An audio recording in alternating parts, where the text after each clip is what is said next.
Ev stadyuma Amedê ye ku tê de berî demekê Amedspor bi serkeftinê bala gelek hezkiriyên futbolê kişand. Nayê hêvîkirin ku jinên oldar jî piştevaniya tîmê bikin. Lê di nava alîgirên Amedsporê de gelek jinên navsere jî hene. Dileme ji Amedsporê re em dixwazin derkevî birincî lîgê bibe şampiyon. Di maçên Amedsporê de ji her siyasetê, ji bawerî, temen û zayendî Kurd tên bahev ku ev encameke balkêş ya civakî ye.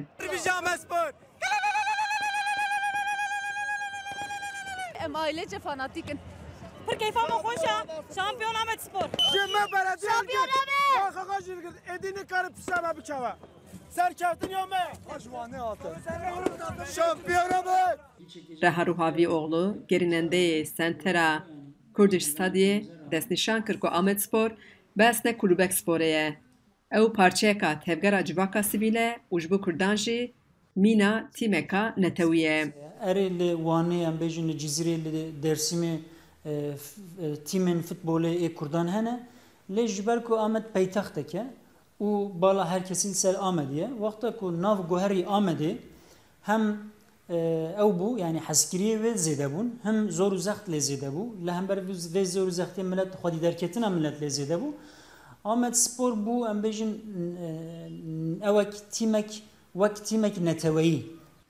Kurdiş Study Center demekberê li ser Amedsporê bi navê kesk û sor û zer raportek amade kir. Li gorî vê lêkolînê li Amedê 250,000 li Tirkiyeyê ji milyonek zêdetir alîgirên Amedsporê hene ku piştî tîmên navdar ên Tirkiyeyê tê. Hêjayê gotinê ku Amedspor beriya pêvajoya çareseriyê tîma şaredariya bajarê Mezîmbolê di pêvajoya çareseriyê de nav û rengê xwe guherd. Lê bi têkçûna pêvajoyê li bajarên Rojavayê Tirkiyeyê li ser vê tîmê zext û êrişên mezin çêbûn. Bi sedan ceza li tîmê û liyarezanê wan hate birîn. Rêvebirê navenda lêkolînên rawestê Roja Sirgîresûn jî di dexuya kirin ku piştî têkçûna pêvajoyê Amedspor bû fenomenê nû yê Kurdan. Pirsa Kurd piştî 2015 fenomenekiya wê ya nû heye. Yani berê me behsa siyasetnama vanê wê dikirin, me behsa şaredariyên wê dikirin, me behsa civakê dikirin, me behsa şerî dikirin, me behsa pevçûnên qadê dikir, bajara Kolanan dikir. Niha em dikarin bêjine ku wek namzetekê tîmek futbolê jî wek fenomenekekiya pirsa Kurd derketiye holê.